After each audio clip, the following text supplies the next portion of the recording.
मित्र, योचोटि अलि बढी मेहनत गर्नुपर्छ है। बाआमा ढोका अगाडि टक्क उभिएर हाम्रो जित कुर्दैछन्। उनीहरूको बसमा हुन्थ्यो त कुर्दिन्थे युगौं युगसम्म। तर के गर्नु, जीवन चाँडै पुग्छ अन्तिम अध्यायमा। उनीहरू नै भएनन् भने को हुन्छ हाम्रो सफलताको साक्षी? सम्झ है मित्र, उनीहरूको रहर, उनीहरूको आँसु समयले बिर्सिए पनि हामीले बिर्सनुहुन्न। आरामको लोभ कम गरौँ, अलिकति थकाइ सस्तो बेचौँ न, अनि सपना महँगो किनौँ न है मित्र। योचोटि बचत होइन, बलिदान जम्मा गरौँ न। सपना किन्न जीवनको पसिना खर्च गरौँ न है।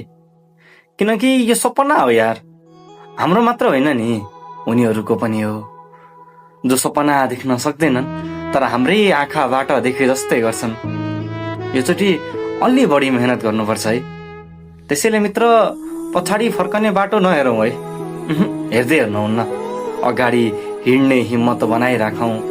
योचोटि हराउनुहुन्न तिमी र म यो सपनाको सहरमा। योचोटि हार्नुहुन्न तिमी र म आफ्नै रहरमा।